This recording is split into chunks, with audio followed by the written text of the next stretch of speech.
Hello, good evening and welcome back. Pubs are having to ditch beer. Body bag stocks are in danger of running out. And Raab is extending this lockdown. But before all that, BBC's list. 6 ways the lockdown has changed the United Kingdom. How accurate is it? Let's jump right in. So life in the UK has been utterly transformed in the 3 weeks since restrictions were brought in to curb the spread of coronavirus. So, what's happened? People are largely keeping their distance. They say largely because of people self-reporting saying that they have gone out. But more importantly than that, I would like to focus most on supermarkets and grocery shopping and all that, where you're supposed to have those marks in place outside because you're only allowed a certain amount of people inside the store, as I mentioned a few videos back. But that's happening less and less, and they're just going, yeah, you can go in. But it's a one-way system. Nah, not really, though. You can do whatever. The workers will be walking around as well. They're not masked up. They're going to be bustling in with the rest of you. Some of them are spit guards. Some of them are wearing PPE at the tills. Others aren't. Are a load of them off sick? No, they're not. Is it such a big deal? Maybe not. But hey, it's so infectious, don't you know, that if people were in close proximity anywhere, then hey, before long, everybody would have it, don't you know? That's undeniable, clearly.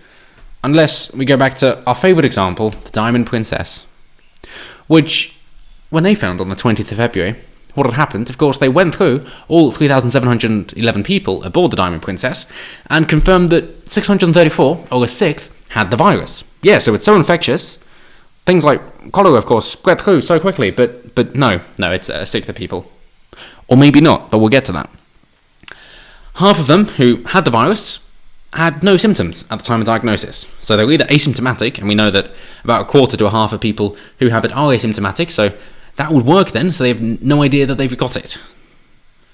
Which is great, except no, because now they're spreading it to other people, so they should be wearing masks. But no, they shouldn't, because then they won't be washing their hands. But we'll get to that as well, because good job, Raab.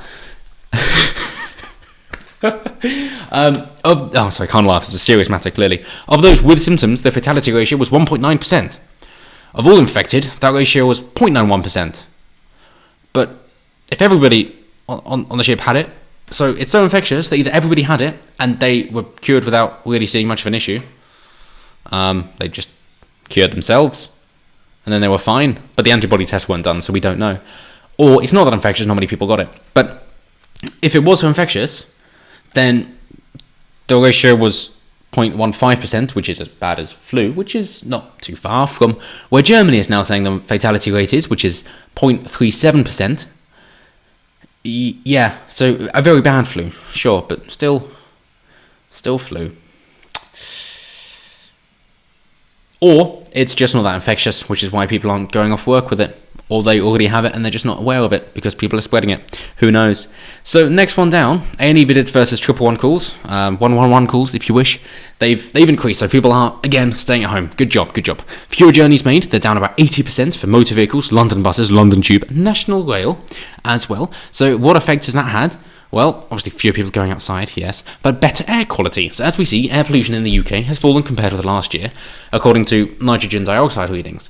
Fantastic. I mean, this is clearly unprecedented. I mean, you know, when have we last seen emissions go down? This is fantastic, because as we all know, it's getting worse. We've got to stop it. We've got to limit our emissions, because we're just growing and making more emissions that...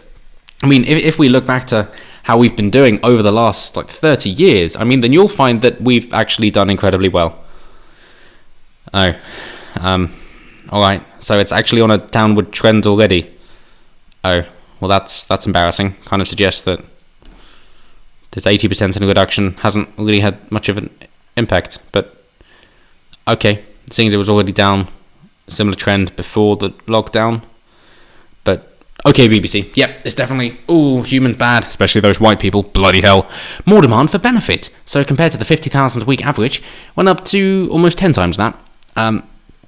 So, good luck with the 330 billion putting in for that money, but people are going to find a way to make money anyway, and if this is the option that you give them, this is the option that they will take, in which case there's a lovely petition, link in the description, to try and say, hey, all the key workers that are putting themselves at risk, and their families at risk, and all that, they should stop being taxed or having the national insurance. They should have a tax holiday through this time, because, hey, they're more at risk. It's like, okay, well then who on earth is paying the people, if only the key workers are working, so only the key workers are being taxed, then who is now paying the people who aren't working? There's nobody left.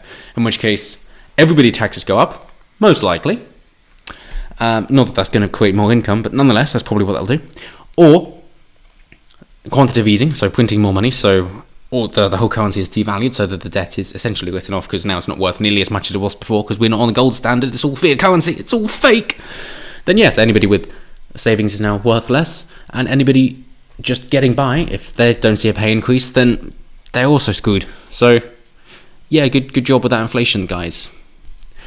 But hey, I'm sure some of you are key workers, and so am I, so let's get signing that petition. Why not?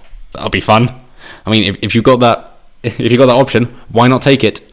So increased appetite for long-lasting food. So grocery stores are loving it, because of course they saw a massive increase and now a slight decrease. So overall, a very big increase. So they are selling substantially more, and they are loving it.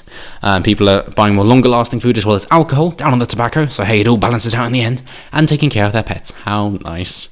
Not buying so many toiletries though. Funny that. Almost as if they've stocked up already. And not much non-food either. So people are actually being more sensible. Good.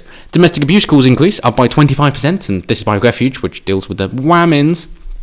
But hey, if you are a woman who is worried about being affected by domestic abuse, seeing as 1 in 4 women over their life do experience domestic abuse, as do 1 in 6 men. But we don't talk about them, because women are weaker, more likely to use weapons, but physically weaker.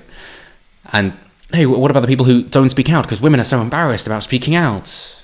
But men clearly aren't, and they'd happily say that their wife is beating them. But, okay, fine. So women, who's most at risk? Well, apparently, bisexual women are twice as likely than heterosexual women, and mixed race women are twice as likely as white women.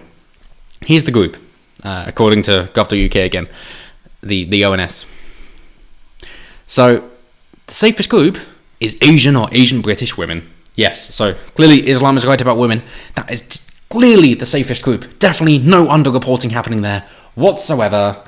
And other than the mixed multiple ethnic groups, the white people are clearly the evil people. But yeah, in case you're wondering, this is experienced by women. So it's not by men. It's not equal. It's just the women's. Let's not include the men.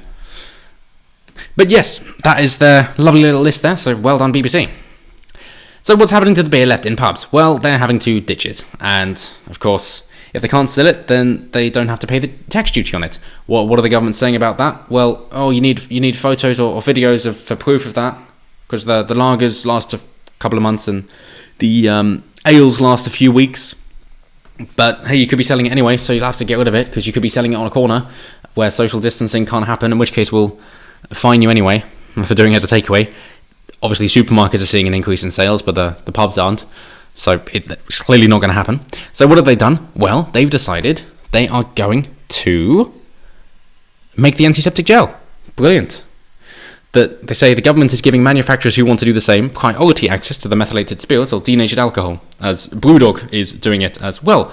Despite these difficult times, Mrs. de Villiers says pub owners and tenants are doing all we can to survive and assist the community. So, of course, the breweries are then making a quick buck on the side and keeping their business afloat and getting good brand recognition of helping out the community. So it's a win-win. Why not? And, of course, you could do the same with masks if the government wasn't saying don't wear masks. Because, hey, where there's a demand, there will soon be a supply. So well done for pivoting in order to make your business stay afloat. And they are also saying that they would like a couple of weeks' notice, maybe months' notice, when they think that pubs are going to be allowed back in session again for their session IPAs there. That's a very soft segue. In order to make sure that the microbreweries can get their process underway, because it does take a few weeks in order to develop those ales. Body bags are in danger of running out. Yeah, because we're seeing so many deaths. Coronavirus is cutting through so quickly that we can't get enough body bags, of course. So how are the deaths comparing over the past few weeks compared to the average? Well, according to this, another ONS page, I love these, that what they're mentioning is the deaths, which include COVID-19, they got that as a separate little line. That is where COVID-19 or suspected COVID-19 was mentioned anywhere on the death certificate. So they didn't die from COVID-19, including in combination with other health conditions.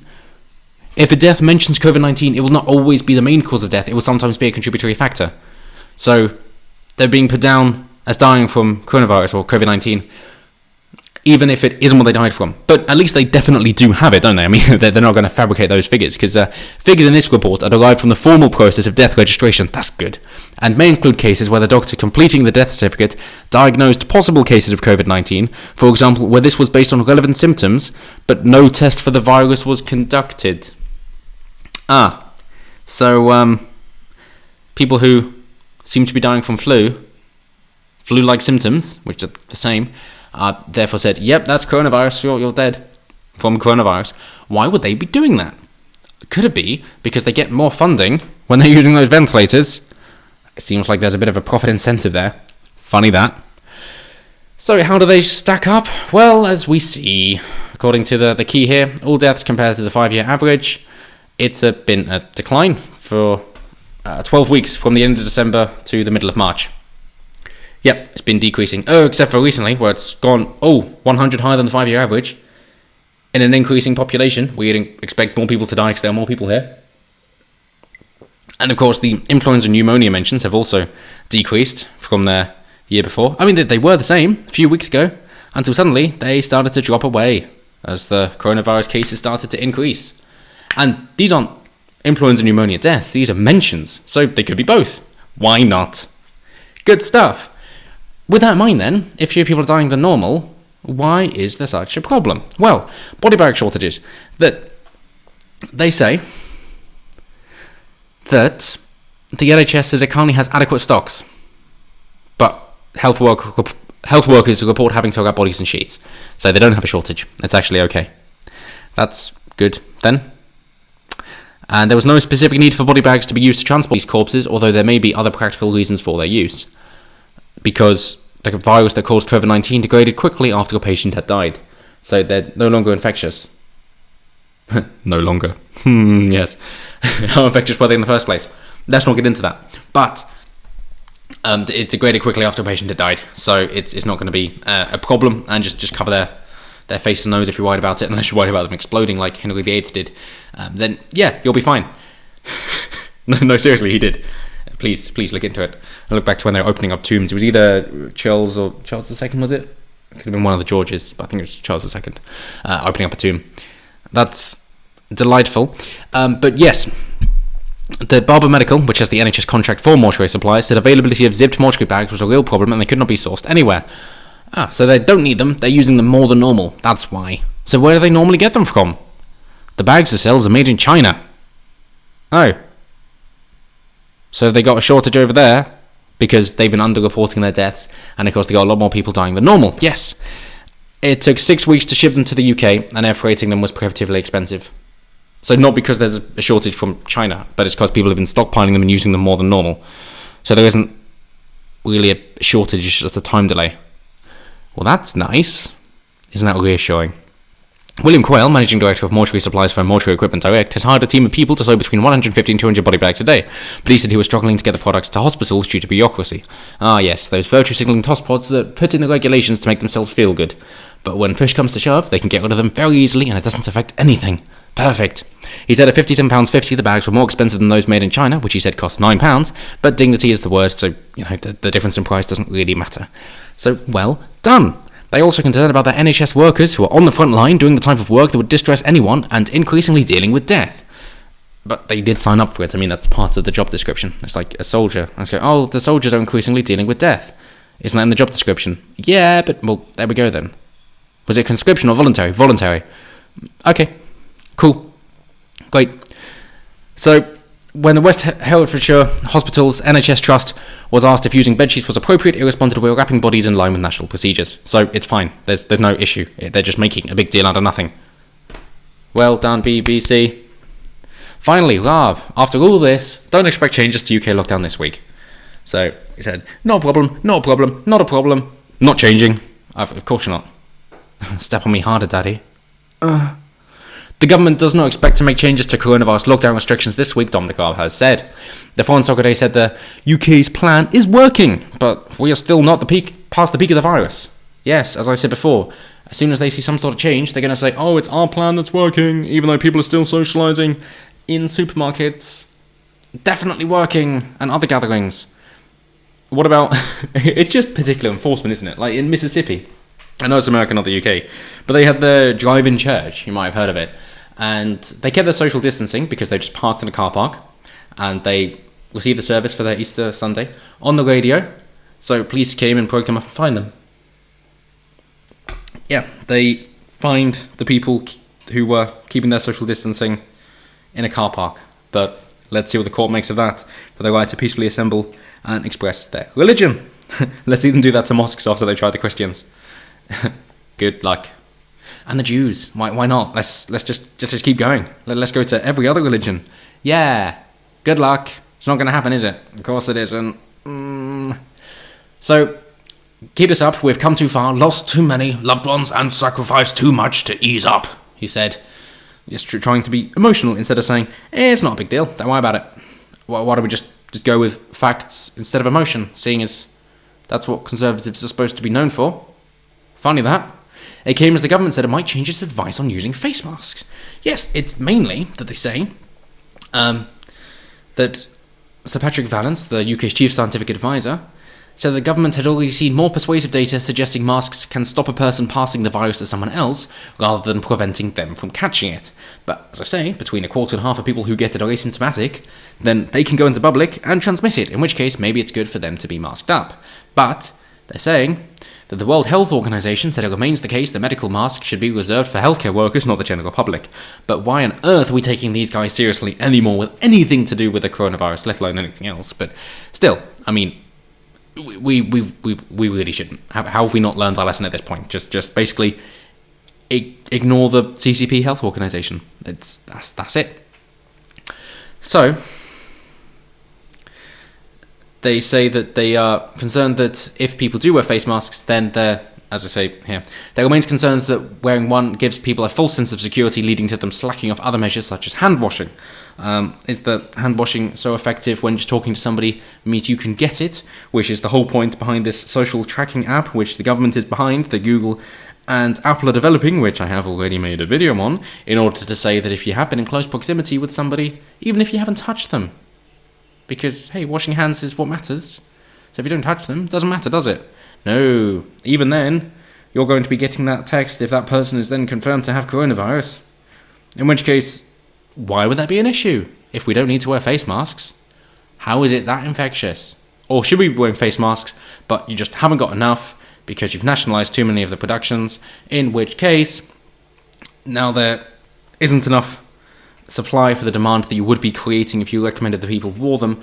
Or you could just see what America have done with their private sector, which when they said, yeah, wear masks, the private companies went, hey, we're going to make masks. Just like you've already seen with Dyson and JCB making the ventilators and the ventilator casings respectively, as I've mentioned before, that the private market will always fill the gap. There is a profit incentive. If you tell people, yeah, you should maybe buy some masks, then they will. If you want, then you can keep your agreement with a manufacturer or a few manufacturers and say, we will buy out all of your masks so we can give them to the NHS, make sure you're sorted first. That's fine, if you insist. But at least let the other people get access to face masks as well. I mean, surely it's good to give people the correct information and let them decide for themselves instead of pretending that you can decide everything for yourself. For everybody.